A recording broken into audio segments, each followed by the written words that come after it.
Hi friends, আমার চ্যানেলে আপনাদের সবাইকে স্বাগতম। তো এখন বাজে সকাল 8:10 আর আমি রান্নার জন্য প্রস্তুত। তো আজকে একটা নতুন ধরনের আইটেম বানাবো, যেটার নাম এগ অনিয়ন কারি। আর এই রেসিপিটা আমি আপনাদের সঙ্গে শেয়ার করতে চাই। চলুন যাওয়া যাক রান্নার দিকে। এগ অনিয়ন কারি বানানোর জন্য আমি এখানে নিয়ে নিয়েছি পেঁয়াজ। প্রথমে এই মুখটা কেটে সামান্য একটু কাটবো, মুখটা কাটবো আর পিছনটাও একটু কাটবো, কেটে ছাল ছাড়িয়ে ধুয়ে রেখেছি। তো এই পেঁয়াজটা থেকে এই বাইটটা ঠিক থাকবে, কিন্তু ভেতর থেকে আমি পেঁয়াজটা এরকম ছুরির সাহায্যে কেটে বের করে নিচ্ছি। তো এই পেঁয়াজগুলো আবার রান্নার কাজে লেগে যাবে, মশলার কাজে।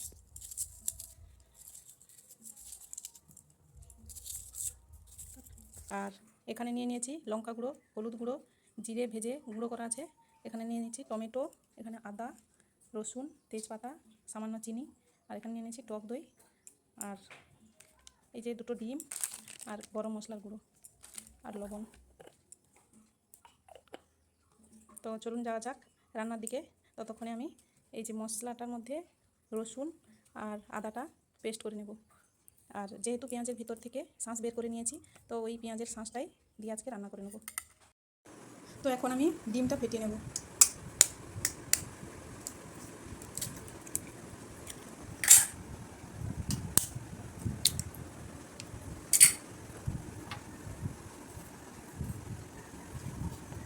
দিয়ে দেবো সামান্য একটু লবণ, দিয়ে ডিমটা ফেটিয়ে নিচ্ছি।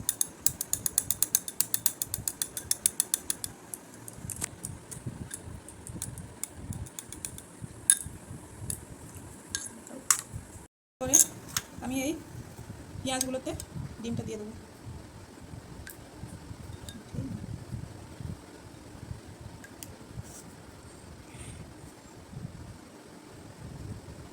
তো একটু করে কম রাখবো, কারণ ডিমটা যখন সেদ্ধ হবে তখন আবার এই ডিমটা ভর্তি হয়ে পেঁয়াজের ভিতরটা ভর্তি হয়ে বেরিয়ে পড়বে।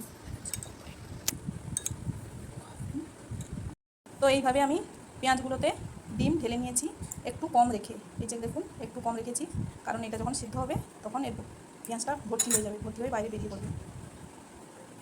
তো এরপর কড়াইতে তেল গরম করে আমি এক এক করে পেঁয়াজগুলো বসিয়ে দেবো, আর আঁচটা একদমই কমিয়ে রাখবো। তেলটা গরম হয়ে গেলে আঁচটা একদম কমিয়ে দেবো।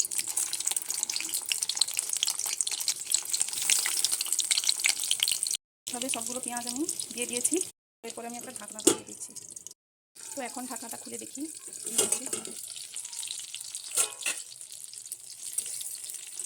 যে পেঁয়াজগুলো ভর্তি হয়ে গেছে ডিমে। তো এরকম অবস্থায় আমি নামিয়ে নেব। তো পেঁয়াজগুলো এরকম দেখতে হয়েছে। এরপরে চলে যাব রান্নার দিকে। তো কড়াইতে ডিম ভাজার তেল আছে, ডিম আর পেঁয়াজে ভেজেছিলাম তার তেলটা আছে, তার সঙ্গে আর একটু সর্ষের তেল অ্যাড করে দিচ্ছি। তো এরপরে দিয়ে দেবো চিনি। তো চিনিটা লাল হয়ে এলে দিয়ে দেবো পেঁয়াজ কুচি। চিনিটা লাল হতে আমি পেঁয়াজ কুচি দিয়ে দিই। এইভাবে পেঁয়াজটা ভালো করে লাল করে ভেজে নেব। তো আমার পেঁয়াজটা লাল করে ভাজা হয়ে গেছে। এবার দিয়ে দেবো টমেটো।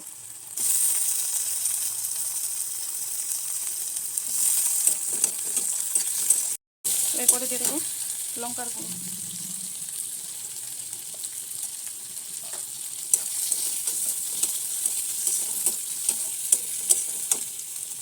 তারপর দিয়ে দেবো রসুন পেস্ট।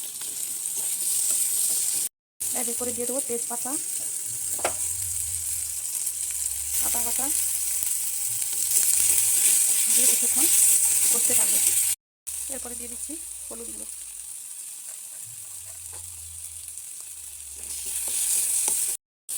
তারপর দিয়ে দেবো ফেটানো টক দই।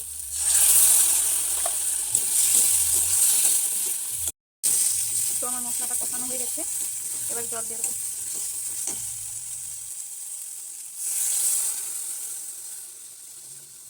যেহেতু এটা কারি, তাই এটা বেশি জল দেওয়া যাবে না, কম করে জল দিতে হবে।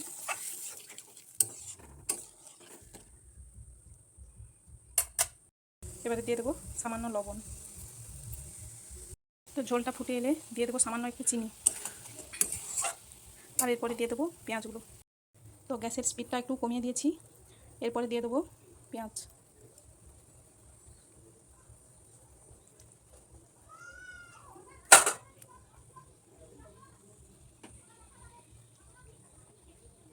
দিয়ে কিছুক্ষণ ঢাকা দিয়ে দেবো। তো আমার এগ অনিয়ন কারি রেডি। তো এখন আমি গ্যাসের উনানটাকে বন্ধ করে দেবো আর দিয়ে দেবো জিরে ভেজে যে গুঁড়ো করে রেখেছিলাম সেই গুঁড়োটা দিয়ে দেবো আর দিয়ে দেবো গরম মশলার গুঁড়ো। এই যে গরম মশলার গুঁড়ো এটা ছড়িয়ে দিচ্ছি উপর থেকে।